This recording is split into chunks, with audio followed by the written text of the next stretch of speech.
Hello student, मैं Shiv Kumar Yadav अस्ट्रियो degree learning पर आपका स्वागत है। बच्चों, कक्षा 10 की गणित में हम लोग इस समय वास्तविक संख्याओं का चैप्टर पढ़ रहे हैं। पहले 2 लेक्चर में हमने इस चैप्टर की कुछ इंट्रोडक्शन के बारे में बताया था, जिसमें पहला लेक्चर वास्तविक संख्याओं से रिलेटेड था और दूसरा लेक्चर यूक्लिड विभाजन प्रमेयिका से था, यूक्लिड विभाजन लेमा से। आज का जो लेक्चर है बच्चों, यूक्लिड विभाजन प्रमेयिका के अनुप्रयोग। मतलब जो यूक्लिड विभाजन प्रमेयिका हमने पिछले लेक्चर में पढ़ा था, उसके क्या यूजेस होते हैं, उसके उस प्रमेय पर आधारित कैसे क्वेश्चन बनते हैं, उस चीज को आज हमें यहाँ पर सीखना है। तो इसके लिए हमने एनसीईआरटी से 2 क्वेश्चनों को सिलेक्ट किया है। क्वेश्चन नंबर फर्स्ट में लिखा है कि दर्शाइए कि प्रत्येक धनात्मक सम पूर्णांक 2q और प्रत्येक धनात्मक विषम पूर्णांक 2q + 1 के रूप में होता है। मतलब जो धनात्मक सम पूर्णांक होगा वो 2q के जैसा रहे और जो धनात्मक विषम पूर्णांक होगा वो 2q + 1 के जैसा रहे, ऐसा हमें प्रूफ करना है। तो बच्चों, जैसा कि आपको पता है कि हम कौन सा टॉपिक लिए हैं, यूक्लिड विभाजन प्रमेयिका, तो हम इसी टॉपिक से इस क्वेश्चन को प्रूव करके दिखाएंगे।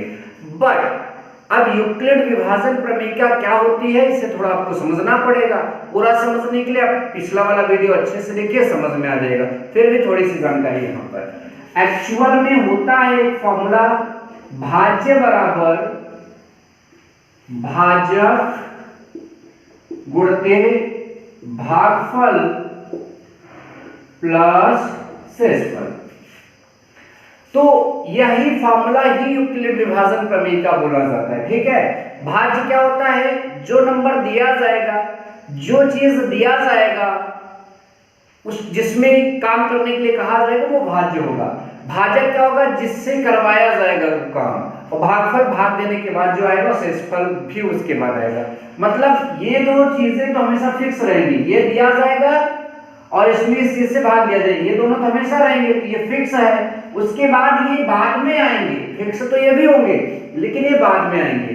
वहां पर हमने भाज्य को स्मॉल a से लिया था, भाजक को स्मॉल b से लिया था, और भागफल को q से और शेषफल को r से। तो इसलिए यूक्लिड डिवीजन लेमा हो जाता है a बराबर bq + r। बच्चों, एक कंडीशन के थ्रू ये लिया गया था, जिसमें r जो है वो हमेशा 0 से बड़ा या उसके बराबर होता था, लेकिन b से छोटा होता था। एक बात ध्यान दे बच्चों, हमने वहां एक बात आपको गलत समझा दिया था, वहां भी बराबर का चिन्ह लगा दिया था। तो उस वीडियो में जब आप यह देखिएगा तो यह ध्यान दीजिएगा कि यहाँ बराबर नहीं रहेगा। तो ये यूक्लिड विभाजन लेमा है। अब इस पर हम पहले क्वेश्चन को और फिर दूसरे क्वेश्चन को सॉल्व करेंगे इस लेमा के जरिए, इस प्रमेयिका के जरिए। अब बच्चों ध्यान से देखिए क्या कह रहा है, दर्शाइए कि प्रत्येक धनात्मक पूर्णांक, जो सम पूर्णांक होगा वो इस रूप में और धनात्मक विषम पूर्णांक इस रूप का होगा। तो प्रत्येक धनात्मक पूर्णांक क्या है मुझे नहीं पता, तो मुझे मानना होगा कैपिटल A, क्योंकि भाज्य वही था। तो मैं यहां पर मानूंगा, माना कैपिटल A कोई धनात्मक पूर्णांक है। यहां मैं पहले लिख देता हूं हल, मैं पहला क्वेश्चन हल कर रहा हूं। तो माना कैपिटल A कोई धनात्मक पूर्णांक है तथा B बराबर क्या लेंगे, इन दोनों में क्या दिख रहा है, यहां भी 2 है, यहां भी 2 है, तो जाहिर सी बात है B बराबर क्या लिया जाएगा, 2, तथा B बराबर 2 है। अब हम यहां लिखेंगे A का मान B बराबर 2 पर, मतलब यह A जो है और ये B बराबर जो 2 हमने लिया है, इस पर क्या लगाने पर, यूक्लिड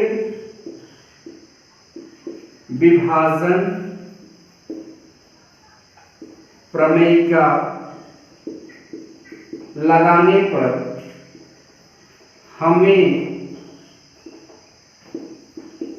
दो पूर्णांक Q व R इस प्रकार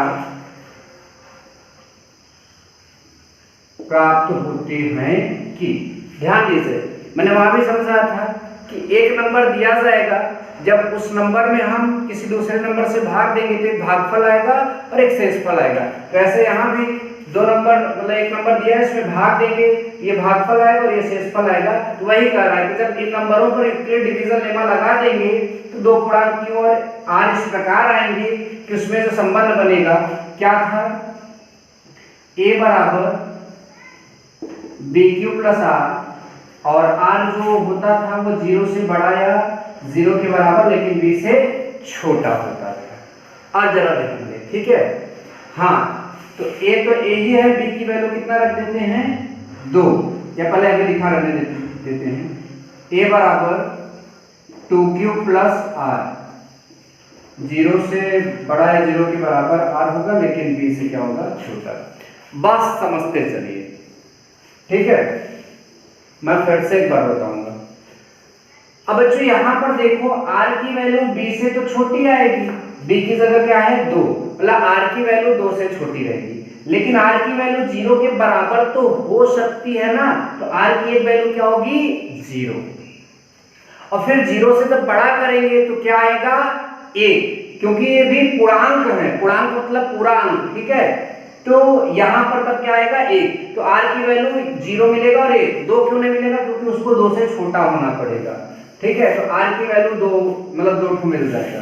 तो मैं यहां लिखूंगा जब R बराबर 0 तो A बराबर, यहां 0 रख दी, पहले ऐसे लिखता हूं 2Q प्लस 0, A बराबर क्या आया 2Q, कामा में लिखूंगा जो कि एक सम धन पूर्णांक है। देखिए हमने A बराबर लिखा 2Q, अब Q की जगह Q भी एक पूर्णांक ही होता है, यहां पर लिया गया है, वो 1 रखोगे 2 1 का 2 आएगा, Q का मान 2 रखोगे तो 2 दूना 4 आएगा, Q का मान 3 रखोगे तो 3 दूना 6 आएगा, Q का मान 4 रखोगे 4 दूना 8 आएगा। तो A हर समय क्या आ रहा है, एक सम संख्या, 2 4 6 8 सम संख्या होता है, तो मैंने लिख दिया जो कि एक समधन पूर्णांक है। तो एक चीज तो प्रूफ हो गई, दूसरा चीज अब R की वैल्यू 0 के बराबर ले लिए, अब 0 से बड़ा 1 हो जाता है, तो मैं लिखूंगा जब R बराबर 1 तब A बराबर और 2Q प्लस, इसकी जगह क्या लिखेंगे 1। अब इससे ज्यादा सॉल्व हो नहीं सकता।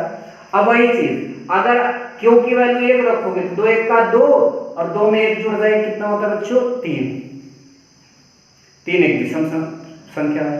फिर 2 रखोगे तो 2 दूना 4 1 5, फिर भी सम है। 3 रखोगे यहाँ पर तो 3 दूना 6 1 7। तो इसका मतलब Q की कोई सी भी वैल्यू रखिए, लेकिन जो A बराबर आएगा वो हमेशा एक विषम संख्या होगा।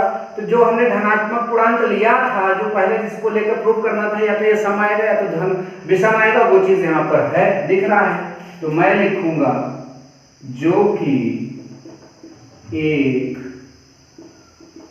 विषम धन पूर्णांक है। तो देखिए पहला क्वेश्चन बच्चों हमने सॉल्व कर दिया। एक बार मैं फिर से आपको अच्छे से समझा दे रहा हूं।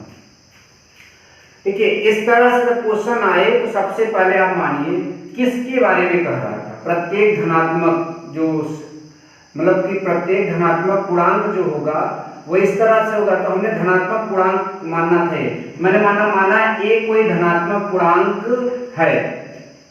अब B बराबर 2 कैसे पता चलेगा, इसमें दिख जाएगा कि क्या B की जगह लेना, तो B बराबर 2 होगा। अब इस A और B पर जो है यूक्लिड विभाजन प्रमेयिका लगाएंगे तो दो संख्याएं और मिलेंगी, वो Q और R होंगे। किस प्रकार होंगे, वो इस रिलेशन के थ्रू आते हैं, आपको ये पता होना चाहिए। ये रिलेशन अभी मैंने समझा दिया आपको। तो तो ए की जगह ए रहने दीजिए, बी की वैल्यू तो यहाँ से पता था 2 रख दिए, ये वही चीज है, ये भी वही चीज है, ठीक है। यहाँ से ये पता चलता है ये बराबर है, r एक बार 0 के बराबर होगा, एक बार 0 से बड़ा होगा तो 1 आएगा, लेकिन b से छोटा होगा, b 2 था तो 2 से छोटा 1 ही रहेगा, मतलब r की केवल 2 वैल्यू मिलेगी, 0 मिलेगी और 1 मिलेगी, 0 मिलेगी 1 मिलेगी, तो r की दोनों वैल्यू रखेंगे। जब r बराबर 0 तब a बराबर, इसको हम लेकर चलते 2q प्लस 0, तो इसमें 0 जोड़ेंगे 2q आएगा, और जो कि एक सम संख्या भी मैंने बताया, ठीक है। जब r बराबर 1 तब a बराबर ये आएगा जो कि एक विषम धन पूर्णांक है। तो इस तरह से यह चीज प्रूफ हो जाता है। तो आप नीचे लिख सकते हैं क्या था, प्रत्येक धनात्मक सम पूर्णांक 2q और विषम पूर्णांक जो होता है 2q प्लस 1 के रूप का होता है। चलिए बच्चों ये हो गया। दूसरे में हमें ज्यादा इसको मिटाना नहीं है, यहीं पर समझ लेना है। दर्शाइए कि कोई भी धनात्मक विषम पूर्णांक इस रूप का या फिर इस रूप का हो सकता है। तो चलिए हमने यहां मान लिया कि कोई भी धनात्मक पूर्णांक जो है वो a है, ठीक है, ध्यान दीजिएगा वो ये है, ठीक है। अभी विषम है कि सम है बाद में डिसाइड हो जाएगा। तो ये और b बराबर यहाँ क्या आपको दिख रहा है, 4 दिख रहा है, तो आप यहाँ क्या लिखेंगे, 4 लिख लीजिए, ठीक है। a कामा b बराबर 4 पर यूक्लिड विभाजन प्रमेयिका लगाने पर हमें दो पूर्णांक ये मिल जाएंगे। इस प्रकार यह आएगा, ये कंडीशन सेटिस्फाई होगी।